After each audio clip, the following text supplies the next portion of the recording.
안녕하세요. 크립토TV입니다. 오늘은 최근 조정이 나왔던 이유와 또 오랫동안 이 시장에서 살아남아야 할 이유를 말씀드려 보겠습니다. 오랜만에 주식 시장과 코인 시장이 엇갈린 하루였지 않았나 생각이 듭니다.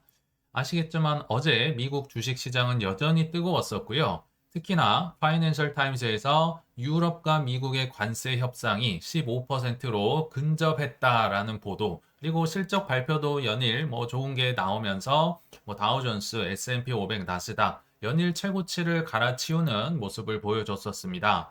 그리고 최근에 제2의 게임스탑 사태가 계속 벌어지고 있다고 말씀을 드렸었죠. 예전에는 오픈도어, 어저께는 콜스라는 백화점이었는데 오늘은 고프로 그리고 크리스피 크림이라는 사실 호재가 전혀 없는 밈 주식. 사실 요거는 이제 휴대용 카메라 업체라고 하고요. 여기는 우리가 아는 그 크리스피 크림인데요. 아무 호재가 없어도 장중에 73%, 39%가 올랐다고 하는 걸 보니까 여전히 밈 주식 열풍은 뜨겁다. 자, 근데 아쉽게도 이에 반해서 우리의 코인들은 조정이 좀 나왔었죠. 그래서 그 이유를 한번 살펴보도록 하겠습니다. 첫 번째는요, 고래들도 많이 오르면 소고기를 사 먹습니다. 뷔페도 가야겠죠. 제가 농담 반 진담 반으로 조금 오른다 싶으면 소고기를 사 먹으세요, 사 먹으세요 얘기를 했는데 고래들도 마찬가지입니다. 다른 말로는 차익 실현이라고 하죠. 왜냐하면 너무 많이 올랐기 때문에 너무 많이 두 배, 세 배, 열 배 됐으면요. 좀 차익 실현하는 것도 정상이다. 자연스러운 거다 생각이 듭니다. 그래서 기사를 살펴보니까 4년 만에 깨어난 비트코인 고래가 또 한 10,000개 이상을 좀 이체를 했다고 하는데요. 제가 예전 말씀드렸지만 여전히 우린 강세장 안에 있고 4년 묵었든 14년 묵었든 사토시 나카모토가 깨어나더라도 전혀 쫄지 않는 실력을 갖추셔야 된다라고 말씀을 드렸는데, 자, 4년 만에 깨어난 고래 한번 볼까요? 언제 샀는 거 여기 기사가 나와 있죠. 20년도 12월에 비트코인을 샀다. 근데 제가 이때를 정확히 기억을 하고 있습니다. 왜냐하면 제 주위의 분들은 이때가 급등하기 정말 직전이었거든요. 그래서 여러 가지 코인을 제 주위에서 많이 샀는데 저는 이때까지도 오전반 형을 욕하면서 네가 사라. 불장은 없다. 계속 3년을 제가 이러고 다녔기 때문에 저 빼고 다 부자가 됐었다고 한번 말씀을 드렸죠.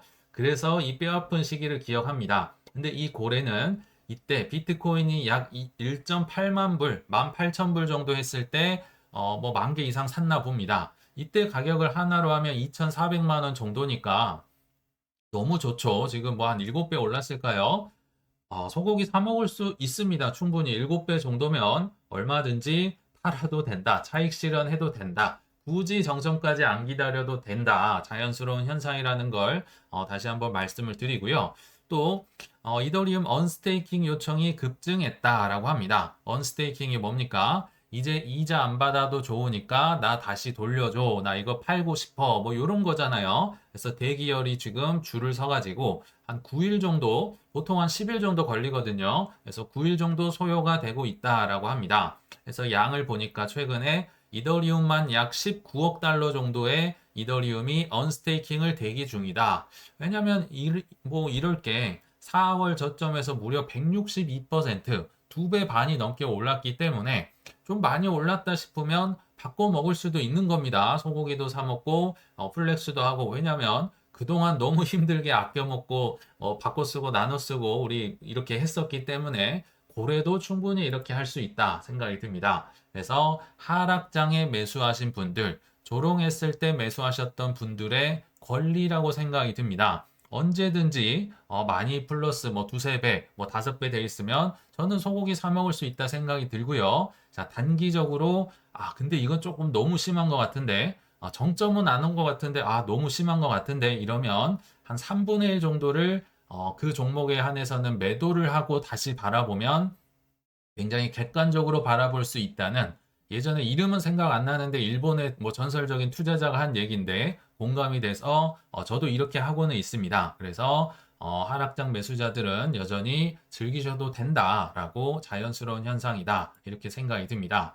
그러나 차익 실현도 많이 했는데요. 이 조정 속에서 매수하는 분들도 역시 꽤나 많았습니다. 역시 아까 그 언스테이킹 같은 기사거든요. 그 뒷부분을 캡처했는데요. 이더리움 스테이킹 수요도 늘었다. 스테이킹은 이제 막 사서 이자 받으려고 하는 그걸 얘기하는 겁니다. 아까 언스테이킹은 19억 달러였는데 역시 만만치 않은 13억 달러. 새로 사신 분들이 나 이자 주세요. 나 당분간 안 팔 겁니다. 하고 맡겼다는 겁니다. 참고로 저도 물론 조금은 이더리움을 언스테이킹해서 혹시 폭등이 나올 수도 있기 때문에 뭐 한 3분의 1, 4분의 1 정도는 이제 업비트에 그냥 갖고 있고요. 나머지 더 많은 부분은 이제 스테이킹해서 여전히 맡겨놓고 있습니다. 뭐 정점 근처까지 한번 기다려 보려고 뭐 일부만 저도 언스테이킹 해놨거든요. 자, 뭐 대부분은 사실 이렇게 많이 왜냐하면 돈이 큰 사람들은 이자가 정말 엄청날 거기 때문에 이게 저는 이해가 10분 되더라고요. 그래서 현재는 쉽게 얘기하면 밀물과 썰물이 왔다 갔다 하고 있다. 이만하면 됐다 하고 나가시는 분들도 있고 아니다 더 갈 것이다 하면서 들어오는 분들도 많이 있다. 지금도 많이 사고 있어요. 또 어제 새벽에 수많은 매수자들이 있었던 것 같은데 트럼프의 월드 리버티 파이낸셜에서도 이더리움을 또 샀다. 익명 고래도 한 1.5억 달러니까 2천억 원이 넘게 또 샀다. 그리고 신규 고래도 또 샀다. 그리고 이 코인니스에서는 USDT나 USDC가 많이 발행이 되면 속보로 알려주죠. 근데 USDT는 한 10억 달러부터 좀 알림을 주는 것 같고요. USDC는 2.5억 달러 정도 발행을 하면 알려주는데 이걸로 당연히 뭐 비트나 알트코인을 사려고 발행을 했겠죠. 자, 어제 뭐 아침 새벽에 계속 딸랑딸랑 울리는 게 바이더딥 수요가 꽤 있구나 라고 생각이 들었습니다. 제 얘기를 참고로 말씀드리면 정말 오랜만에 조금 샀습니다. 조금 샀는데 뭘로 샀느냐? 뭐 현금도 있고 뭐 여러 가지 해지 자산도 있고 한데 아직은 그런 걸 건들 단계는 아닌 것 같고요. 저는 이런 얘기를 드렸었죠. 현금이 있으면요. 그냥 이 비트코인을 투자한다는 개념이 아니라 저는 그냥 현금을 바꿔두고 환전을 한다는 개념으로 비트코인을 삽니다. 이거 가격 생각하고 투자로 생각하면 비싸서 못 사거든요. 현금을 두는 것보다는 비트코인이 더 낫다. 왜냐면 아직 사이클이 안 끝났으니까. 그래서 평소에 환전을 해둔 비트코인을 팔아서 솔라나를 좀 샀어서 요거를 이제 스테이킹을 업비트에 좀 맡겨놨거든요. 왜냐하면 아시겠지만 비트코인은 코딱지만큼 떨어졌습니다. 비트 뭐 0. 몇 프로, 뭐 1%도 안 떨어졌는데 어제 뭐 XRP나 솔라나 이런 거는 거의 뭐 10% 가까이 떨어지더라고요. 그래서 굳이 뭐 현금이나 뭘 안 쓰더라도 요걸 바꿔서 요걸 좀 사면 어떨까? 왜냐면 뭐 솔라나 ETF도 앞두고 있고 스테이킹 붙는 것도 있고 여러 가지가 있기 때문에 아직 이더리움만큼 오르진 않았다 싶어서 조금입니다. 많이는 아니고 조금 샀는데 제가 정답은 아니지만 저처럼 이제 비트코인은 늦었어가 아니라 그냥 현금을 환전하는 기분으로 사시면 얼마든지 조금씩은 살 수 있다는 것을 참고로 말씀을 드리겠습니다. 자, 이제 떨어졌던 두 번째 이유를 말씀을 드리면 요게 좀 치명적이었던 것 같은데요. 인버스 크레이머 ETF라고 들어보신 적이 있나 모르겠어요. 지금은 뭐 상장 폐지돼서 없긴 한데요. CNBC의 유명 이제 앵커죠. 짐 크레이머라고 인간지표의 표본이 있는데 이분이 워낙 안 맞고 반대 방향으로 얘기를 하기 때문에 이분의 반대로 하는 크레이머 ETF 인버스가 이제 만들어졌던 분입니다. 정말 인간지표로 조롱을 받는 분인데 이분이 공교롭게도 어제 밤에 가지아를 외쳤다. 비트코인 가지아를 외쳤다는 겁니다. 자, 이분으로 말할 것 같으면 정말 수많은 반대 지표 정말 쪽집게처럼 얼마나 잘 맞췄으면 인버스 크레이머가 있겠습니까? 자, 이때는 23년도 1월 초였습니다. 아시겠지만 23년 1월 초는 역사적인 저점, FTX 사태 직후여서 역사적인 저점. 참고로 솔라나는 한 10,000원, 만 몇백 원 했던 걸로 제가 기억이 나거든요. 이때 당시 무엇이라고 했느냐? 지금은 좋은 기회다. 크립토를 나가버리기에, 떠나기에 너무 좋은 기회다라고 했는데 그때 이후로 뭐 비트코인도 그렇고 다시는 살 수 없는 가격으로 추억의 가격이 됐었죠. 뭐 40%가 아니라 뭐 수없이 많이 올랐습니다. 역사적인 저점 때 떠나세요라고 했었고요. 또 22년도 1월 달입니다. 여기는 역시 역사적인 하락장이 시작되는 22년 초였으니까 이제 막 떨어지기 시작했는데 이때 넷플릭스를 사세요라고 했다가 뭐 단기간에도 뭐 57% 떨어졌고요. 뭐 수많은 뭐 주식이나 코인이 많이 떨어졌었죠. 자, 이런 분이 안타깝게도 CNBC에 3명의 뉴스 앵커가 나와서 여러 얘기를 하시던데요. 자, 여기 보시면 비트코인을 좀 사세요. 그리고 이더리움도 좀 사세요. 나는 이미 많이 샀습니다. 아하. 그 이유는 미국 부채가 지금 너무 많기 때문이고요. 뭐 해지 자산으로 하기에 좋다라고 해서 떨어졌다라고 보이는데, 근데 인간 지표의 표본이기 때문에 저는 일리는 있다고 보이거든요. 근데 왜 이러시는지는 잘 모르겠어요. 일부러 하는 것 같다 싶기도 하고요. 왜냐하면 예전에도 월가 뭐 해치펀드에 오래 일을 하셨던 분이거든요. 근데 왜 이러는지는 아무튼 잘 모르겠지만 이분이 예전에 얘기를 하기로 하락장 때는 아까 그 조정장 때는 22년도 이렇게 힘들 때는 항상 폰지 사기라고 하면서 떠나세요 뭐 사기입니다 했던 분인데 현재를 보니까 아주 광분을 하고 계시죠. 비트이더 사시고 특히 자녀 보호를 위해 뭐 칠드런 뭐 차일드 얘기 엄청 많이 하더라고요. 이분들의 미래를 위해서 난 매수를 했었고 매수를 할 것이다. 180도가 바뀐 모습을 여러분들은 보고 계십니다. 그래서 우리가 현재 상황을 파악하는 거, 물론 여러 가지 지표가 있겠지만 가장 정확한 거는 인간 지표다. 인간 지표가 최고기 때문에 제가 종종 댓글로 주위에서 이런 좀 희한한 광경, 좀 목도를 하신다면 좀 제보를 해주시라고 말씀드리는 게 이 이유입니다. 우리 서로 나눠야지 현황을 파악하기가 좋다. 참고로 제가 코인베이스 앱 다운로드 순위를 확인해 보니까 한때 62위까지인가 갔었잖아요. 오늘 아침에 제가 확인했더니 144위로 밀려났습니다. 아직은 조금 멀어지고 있구나. 확인을 참고차 한번 말씀을 드렸습니다. 자, 세 번째 조정 이유. 요거는 조금 이상하긴 합니다. 제가 가져는 왔는데 SEC의 말 뒤집기. 그러니까 최근에 비트와이즈 그 인덱스 ETF를 승인했다가 하루 만에 번복했다는 그 얘기거든요. 자, 뒤집기에 따른 1조 원이 청산됐다더라 라는 기사가 있었는데요. 저는 동의할 수가 없습니다. 일단 뭐 XRP나 솔라나나 많이 떨어지긴 했는데 SEC의 이 승인 뒤집기는요. 사실 떨어지기 하루 전에 이미 발생을 한 겁니다. 그러니까 이게 무슨 얘기냐면요.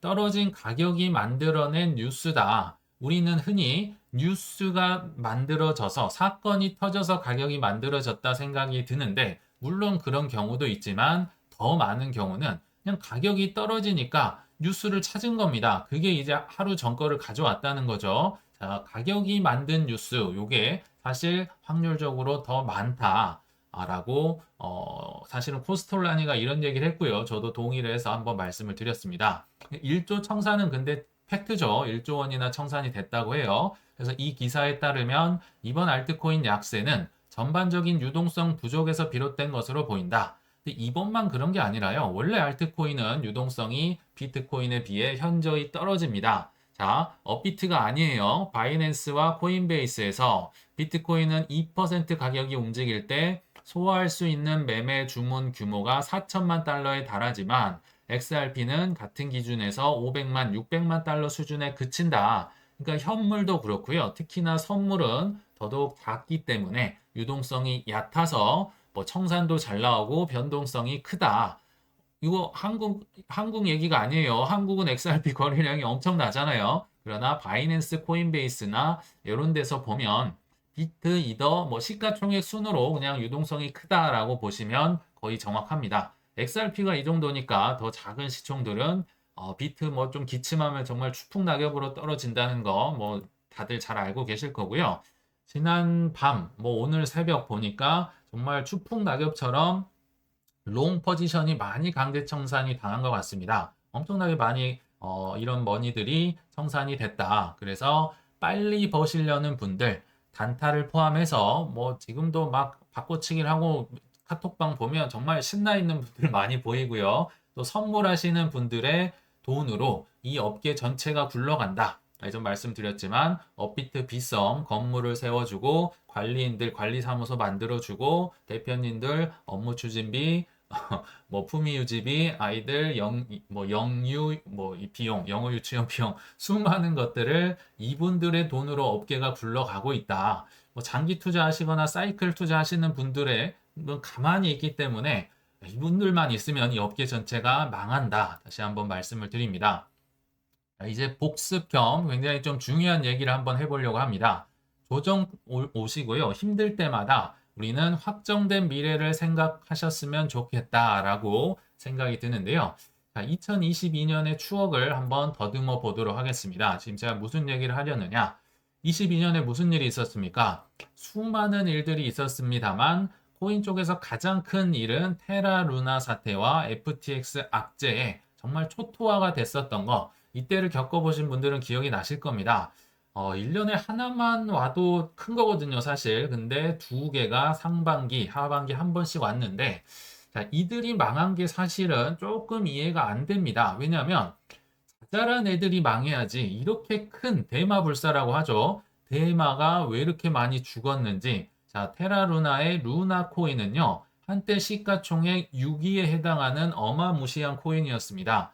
뭐 6이면 위로 5개만 있는 거잖아요. 비트, 이더, 솔라나, XRP, BNB 요 5개만 있었습니다. 루나의 위상을 알 수 있겠죠. 그리고 FTX는 한술 더 떠서 뭐 현물이든 파생 상품이든 거래량이든 세계 2위에 해당하는 거래소였습니다. 위로는 바이낸스밖에 없었어요. 코인베이스도 한때 밑으로 깔고 갔던 FTX와 테라루나가 도대체 왜 망했냐는 거죠.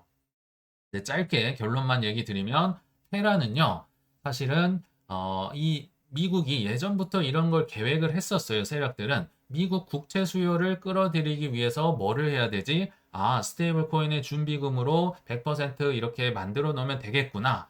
이게 이제 그들의 생각이었는데 테라라는 애가 특히 한국의 뭐 권도영이라는 대표가 와가지고 건방지게 알고리즘으로 준비금도 없이 뭐 그나마 뭐 준비금 한다는 게 비트코인 나 엄청 많이 들고 있어 막 자랑을 하고 국채를 안 사?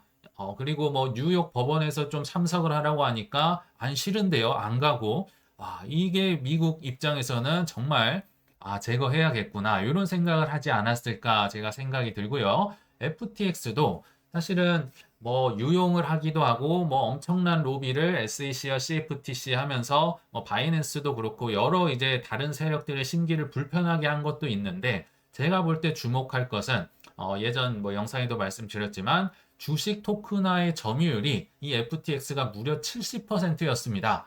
지금은 주식 토큰화 뭐 대세가 됐는데 이미 22년도, 21년도에요. 여기는 다 장악을 하고 있었다는 거죠. 이것 봐라. 세력들이 이 친구를 몰아내지 않으면 안 되는 뭔가 이유가 여러 개가 있었다는 건데 그 중에 이게 크다는 겁니다. 그러면 이들이 둘 다 건방졌거든요. 둘 다 천재고 뭐 학벌도 좋고 뭐 집안도 빵빵하고 이랬던 걸로 기억이 납니다. 이들이 그럼 건방질 수 있었던 이들의 라떼 시절로 한번 가보겠습니다.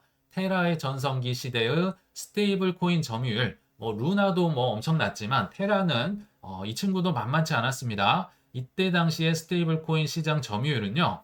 위로 1위는 여전히 테더, 2위는 서클이었는데요. 여기는 지금 4위라고 되어 있지만 시가총액으로 보나 시장 점유율로 보나 UST라는 코인이 무려 3위였습니다. 3위. 그것도 알고리즘 중에서는 단연 1위였고요. 이 생태계가 어마무시하게 커져 나가고 있었습니다. 자, 테더와 서클, 특히 테더는 뭐 잡고 싶어도 이제 뭐 잡을 수 없는 상황으로 처했다 치고, 서클과 코인베이스가 이제 미국 세력이라고 친다면 누가 지금 없어졌나요? 테라 USD 코인이 날라갔고요.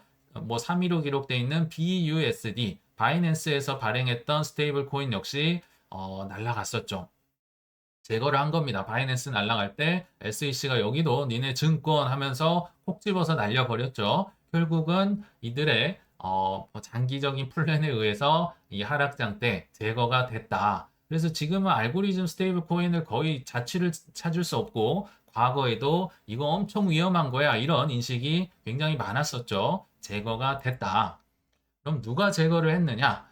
한번 복습을 해보도록 하겠습니다. 일단 대량의 UST를 커브라는 코인 있죠. 그쪽 풀에서 UST를 누군가가 엄청 많이 뺐습니다. 그럼 여기가 이제 취약해지겠죠. 이렇게 취약한 틈을 타서 이 빼낸 UST를 이제 바이낸스나 여러 중앙화 거래소에서 아주 그냥 폭탄 매도를 해버립니다. 근데 아시겠지만 UST는 1달러로 패깅이 돼야 되고요. 그 루나 코인을 사고 팔면서 1달러를 유지했는데 야, 이렇게 취약한 틈을 타서 1달러짜리를 공매도를 쳐버리니까 막 0.9, 0.8, 0.7로 떨어져 버리는 거죠. 그래서 루나가 무한 발행되면서 이걸 메꾸려고 하다가 망해버렸다. 그럼 누가 망하게 했느냐? 이제 첫 번째는 점프 트레이딩.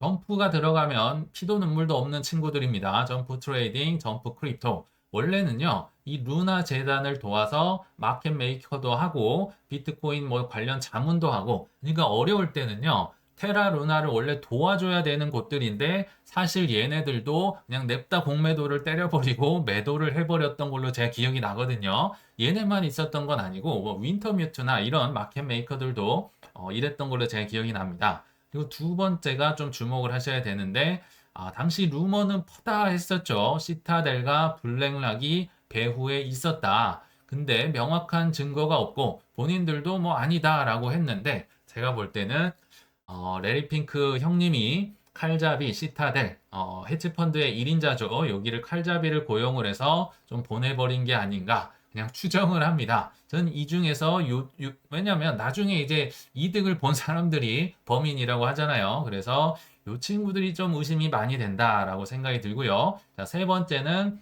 FTX의 계열사 알라메다 리서치라고 있었죠. UST 아까 여기 있죠. 풀에서 빠르게 자금을 뺀 정황이 있었음. 이 친구들도 가세를 했구나. 뭐 요런저런 세력들이 뭉쳐서 테라를 한 방에 보내버렸는데 결과적으로는 다 무혐의였고요. 권도영만 이 괘씸죄도 사실 있었죠. 건방지니까. 그래서 사기죄로 고소당하고 알고리즘은 위험한 거야 하면서 거의 역사적인 뒤안길로 바꿔버렸다. 이제 사라져 버렸다 생각이 듭니다. FTX의 그럼 전성기를 한번 볼까요? 여기는 더 놀랍습니다.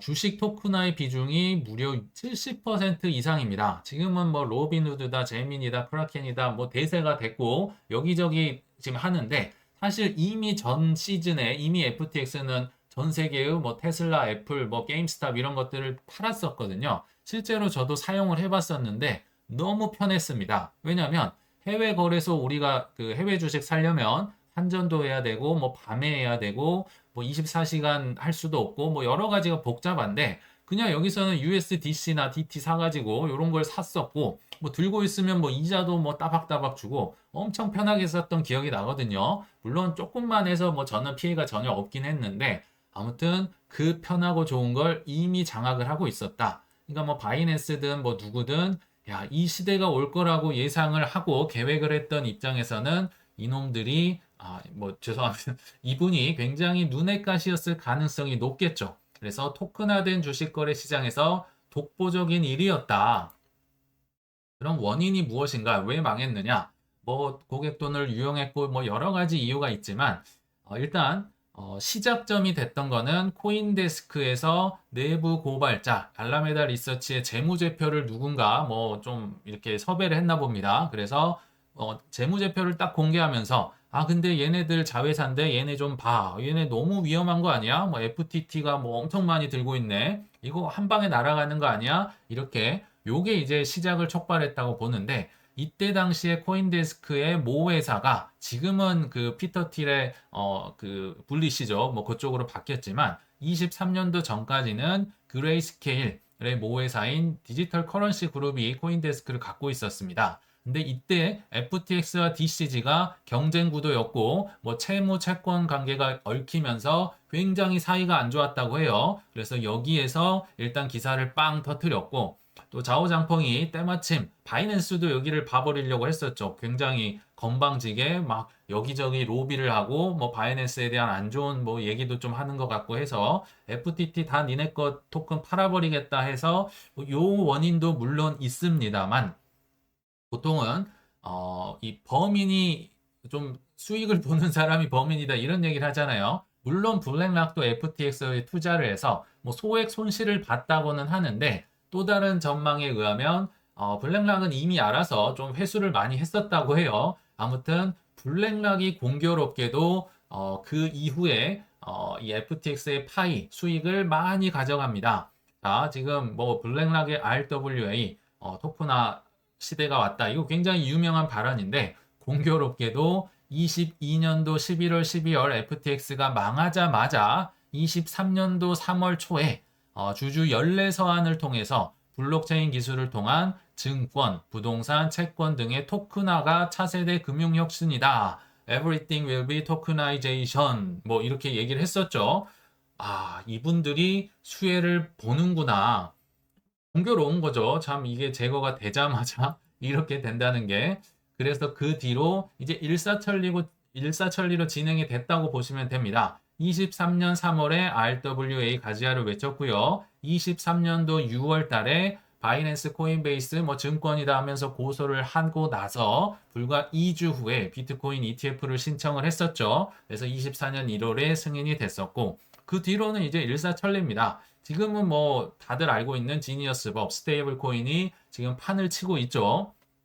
테라가 날아간 이후로 국채를 뒷받침하는 스테이블 코인, 미국의 국익이 되니까 이걸 밀었겠죠. 근데 스테이블 코인은 국익에 도움이 되지 않았고 건방졌기 때문에 이제 좀 사라졌다. 그 뒤로 뭐 RWA 시대가 오면서 지금은 뭐 주식 채권이나 코인, 뭐 이 부동산, 뭐 채권, 뭐 날씨, 뭐 폴리마켓 수많은 것들이 이제 토큰화로 돼서 팔릴 것이다. 그리고 마지막으로 이제 미국에서 뭐 주에서 나라에서 기업에서 전략 비축이라는 개념까지 나오면서 그러니까 이들이 이걸 정말 오랫동안 계획을 하고 또 하락장에는 뭐 보낼 사람 보내고 하면서 오랫동안 공들인 판이라는 겁니다. 그니까 이렇게 힘들고 어려울 때, 블랙락의 18차선 고속도로니, 뭐, 이더리움 솔라나의 여러 가지를 계속 힘들고 어려웠던 시기에 저희가 계속 얘기를 드렸던 게, 요런 계획을, 이렇게 좀 전망을 하고 알았기 때문이지 않을까. 뭐, 저희도 힘들었겠죠. 그러나, 이들의 계획이 굉장히 긴, 장기적인 계획이었다를 저는 말씀을 드리고 싶은 겁니다. 그래서 결론에 왔는데요. 그들이 시장을 100배를 키우려고 한다.